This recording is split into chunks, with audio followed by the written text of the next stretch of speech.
함께 나눌 말씀은 출애굽기 8장 20절에서 32절까지 말씀입니다. 출애굽기 8장 20절에서 32절입니다.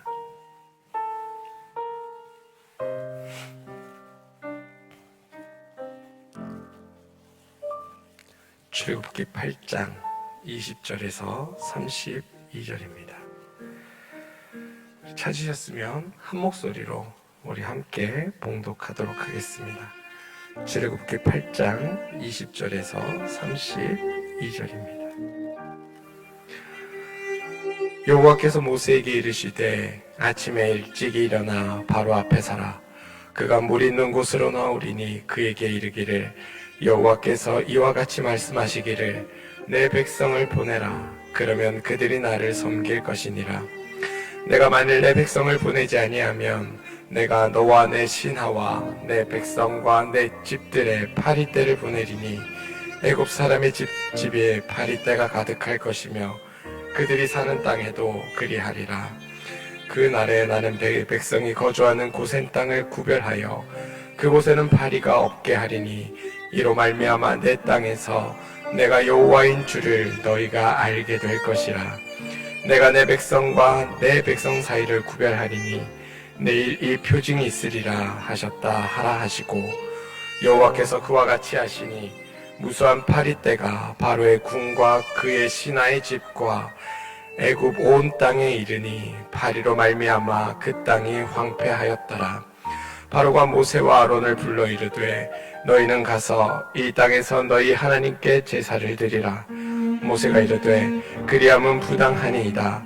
우리가 우리 하나님 여호와께 제사를 드리는 것은 애굽 사람이 싫어하는 바인즉 우리가 만일 애굽 사람의 목전에서 제사를 드리면 그들이 그것을 미워하여 우리를 돌로 치지 아니하리이까. 우리가 사흘 길쯤 광야로 들어가서 우리 하나님 여호와께 제사를 드리되 우리에게 명령하시는 대로 하려 하나이다. 바로가 이르되 내가 너희를 보내리니 너희가 너희의 하나님 여호와께 광야에서 제사를 드릴 것이나 너무 멀리 가지는 말라. 그런즉 너희는 나를 위하여 간구하라. 모세가 이르되 내가 왕을 떠나가서 여호와께 간구하리니 내일이면 파리떼가 바로와 바로의 신하와 바로의 백성을 떠나려내와 바로는 이 백성을 보내어 여호와께 제사를 드리는 일에 다시 거짓을 행하지 마소서 하고 모세가 바로를 떠나 나와서 여호와께 간구하니 여호와께서 모세에게 말씀대로 하시니 그 파리떼가 바로와 그의 신하와 그의 백성에게서 떠나니 하나도 남지 아니하였더라. 그러나 바로가 이때에도 그의 마음을 완강하게 하여 그 백성을 보내지 아니하였더라. 아멘. 하나님의 크신 은혜와 축복이 말씀을 믿고 따르는 여러분의 삶 가운데 늘 함께 하시기를 기도합니다. 오늘은 흔히 파리재앙이라고 부르는 네 번째 재앙에 대해서 좀 살펴보고자 합니다. 우리는 출애굽기에 나오는 지금 이스라엘 백성에게 애굽에 내려지는 이 재앙들을 그냥 어떠한 재앙이라는 관점이 아니라 하나님과 애굽의 거짓 신들과의 전쟁, 이렇게 다툼이라는 관점에서 우리가 함께 보고 있습니다. 오늘 살펴볼 네 번째 재앙은 애굽에 있는 신들 중 케프리라는 신에 대한 하나님의 심판입니다. 이 신의 특징은 쇠똥구리, 그러니까 풍뎅이 모양을 하고 있습니다. 오늘 말씀에 파리라고 번역된 이 단어, 그러니까 히브리어로는 아부르라고 부르는데요. 아루브라고 부르는데 이 아루브라는 단어는 이런 풍뎅이 종류의 일종입니다. 정확하게 뭐다라고는 꼽지는 않지만 지정할 수는 없지만 풍뎅이 모양을 한 그러한 존재로 인식하는 것이 그런 곤충으로 인식합니다. 특별히 풍뎅이 중에서도 쇠똥구리, 여러분들 보신 적 있으신지 모르겠지만 쇠똥구리의 일종이라고 이해하는 까닭이 있는데요. 이 이유는 고대 그리스 신화에 나오는 케프리라는 신 때문입니다. 이 신은 태양신의 일종입니다. 더 정확하게는 아침을 상징하는 신입니다. 이집트 신화에 따르면 하루라는 시간을 두고 아침에는 케프리라는 신, 낮에는 라라는 신, 저녁에는 아툼이라는 신이 서로 각각 다른 영역에서 이 태양을 관리하는 것으로 나와 있습니다. 특별히 아침을 상징하는 케프리가 풍뎅이 모양을 한 신의 형상을 가지게 된 이유는 쇠똥구리가 이 쇠똥을 굴려가는 모습이 그 신이 태양을 굴려서 아침을 오게 하는 모습과 유사하다 하여서 이 케프리라는 풍뎅이 모양을 신의 형상으로 이해하고 받아들였던 것입니다. 따라서 오늘 내려진 하나님의 이 네 번째 재앙, 네 번째 심판은 태양이 뜨고 태양이 지는 이 모든 것 또한 하나님의 손에 달려있다라는 하나님의 또 다른 선언이기도 합니다. 그리고 이것을 조금 더 확대해서 해석을 한다면 우리가 살아가는 일상의 시간이라는 것, 우리에게 주어진 하루라는 이 시간조차도 하나님의 손에 달려있는 일이다라고 성경은 우리에게 알려주고 있다는 사실입니다.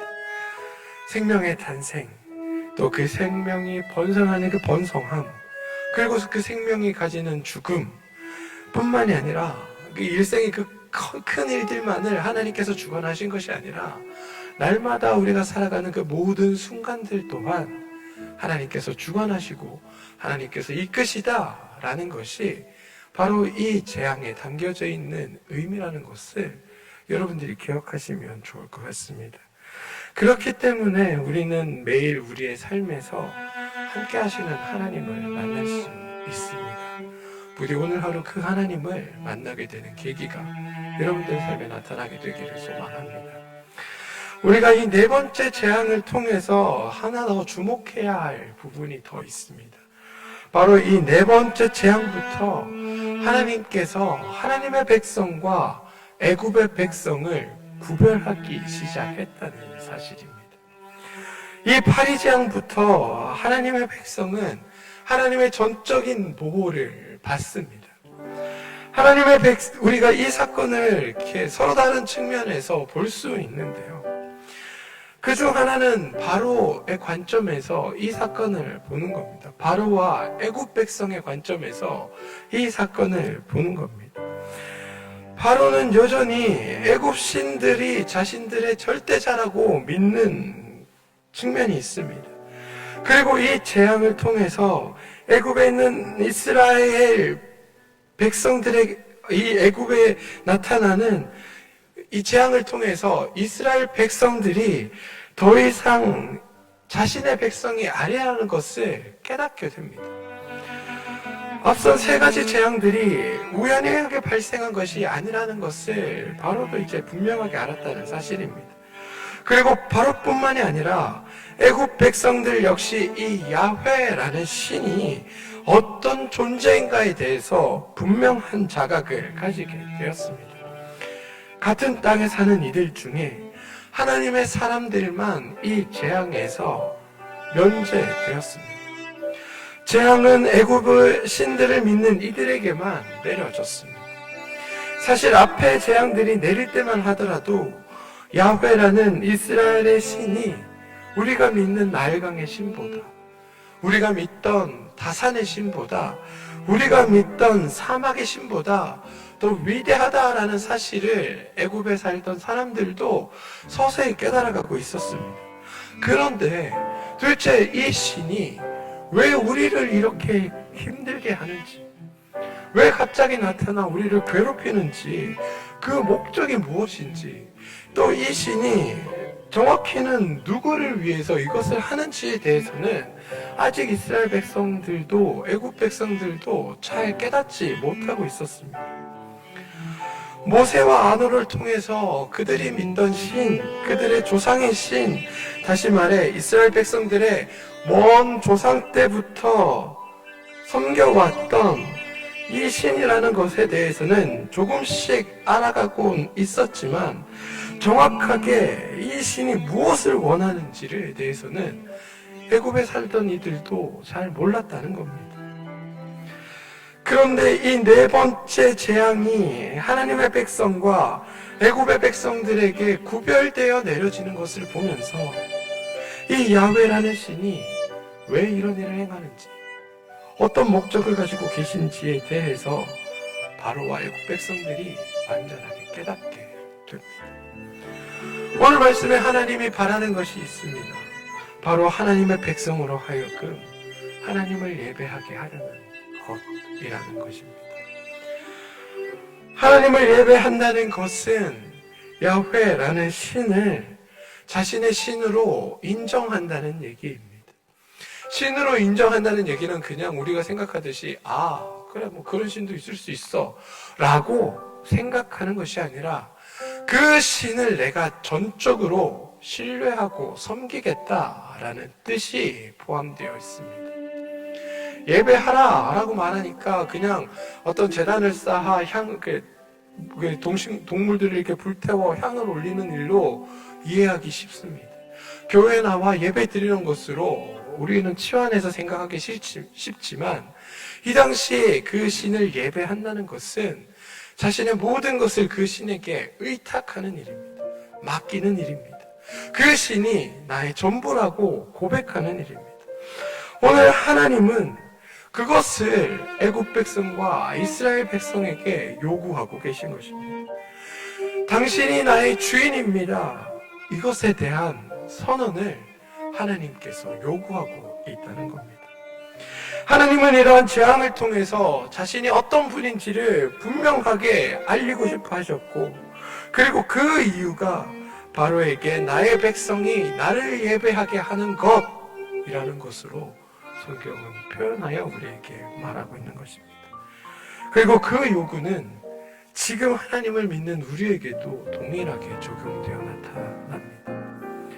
과거의 신화적 세상에서 하나님을 인정하는 모든 사람들이 광야에 나가 하나님께 제사를 드리는 방식으로 그분이 나의 주인입니다라고 고백하는 것을 표현했다면, 예수 그리스도의 죽음과 부활하심을 경험한 우리가 삶에서 그리스도의 제자로 하나님의 자녀로 살아내는 것을 통해서, 더 정확하게 말하면 하나님의 그 사랑하는 그 마음을, 하나님을 사랑하는 그 마음으로 우리가 우리의 이웃들을 대하게 될 때 억지로 하는, 해야만 한다는 그 율법적인 조항으로 치환되어 나타나는 그것으로 인해 그냥 의지하고 따르는 믿음이 아니라, 하나님의 그 사랑에 온전히 감동된 내가 그 사랑으로 인하여 변화되고, 그 사랑의 눈으로 우리의 이웃들을 바라보며 그들을 향한 사랑을 우리가 전할 수 있을 때,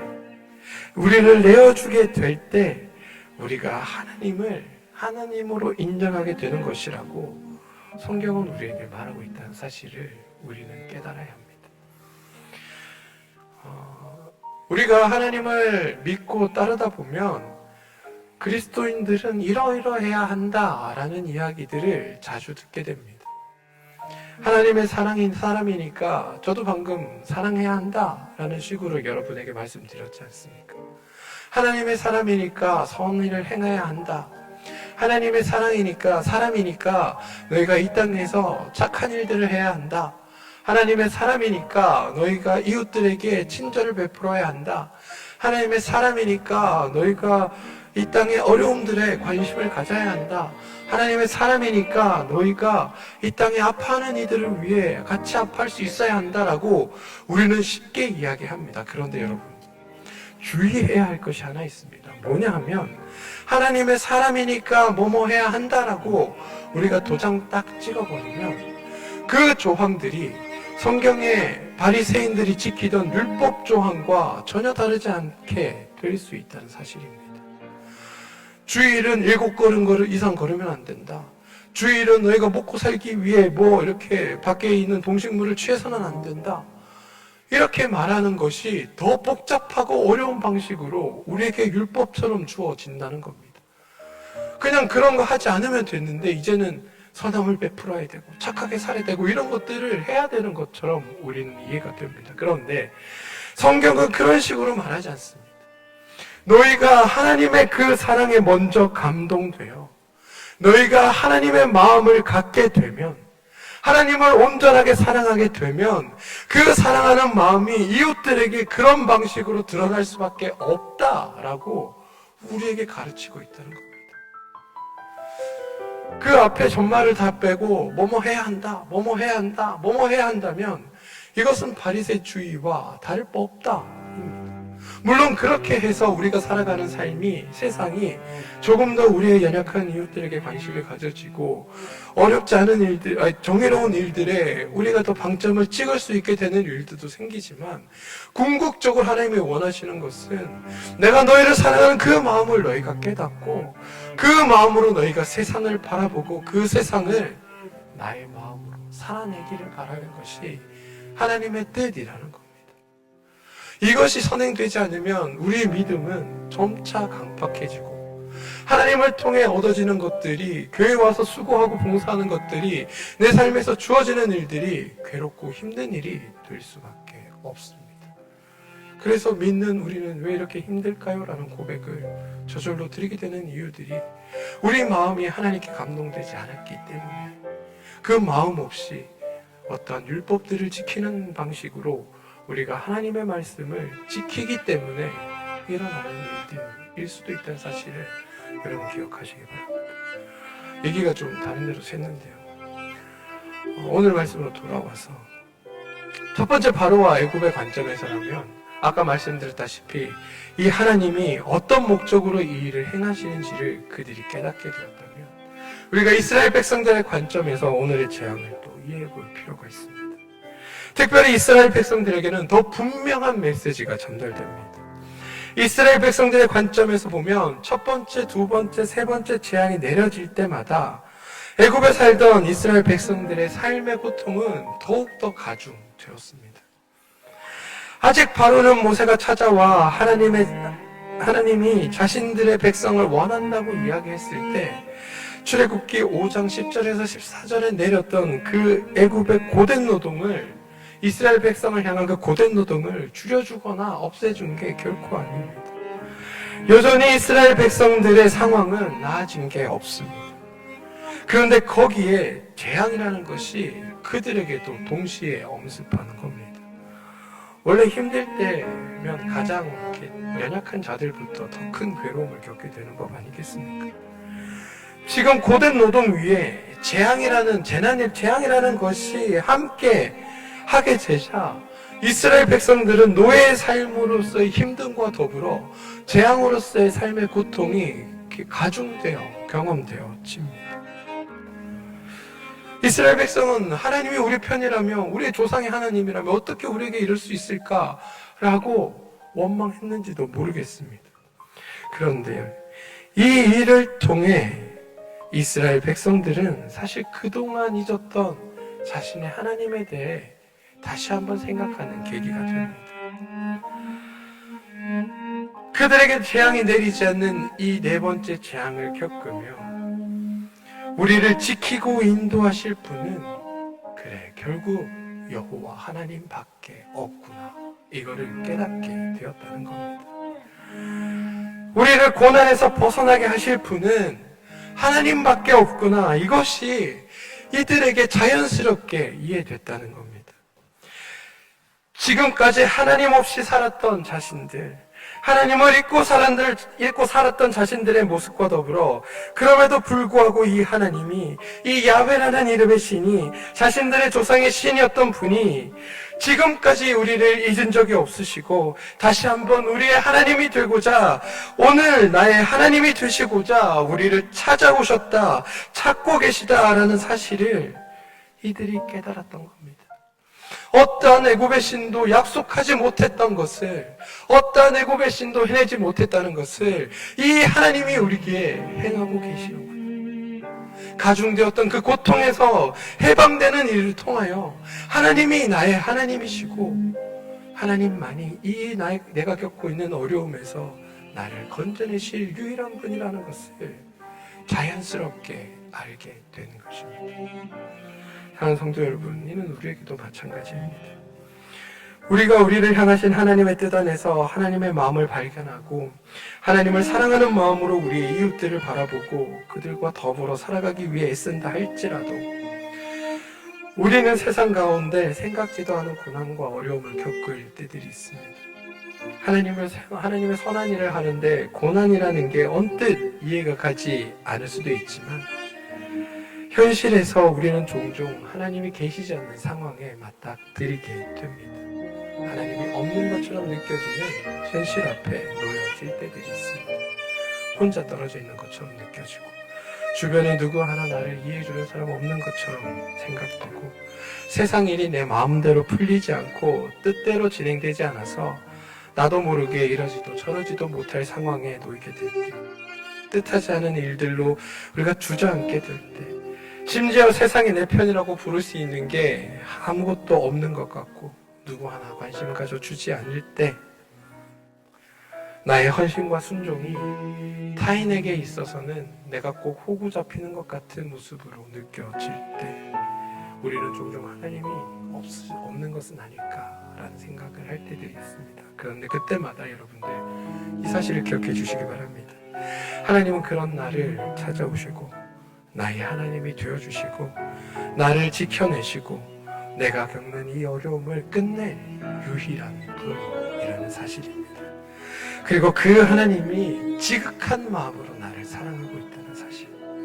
오늘 애굽에 내려진 이 네 번째 재앙을 통해 애굽에 살던 이스라엘 백성들이 하나님의 백성들이 하나님의 자녀들이 다시 한번 하나님의 전지전능함을 경험하게 되었듯이 그리고 전적으로 그 일을 통해 하나님을 신뢰하고 의지하게 되었듯이 또 하나님의 사랑을 경험하게 되었듯이 그 하나님이 오늘 나와 함께 하시다.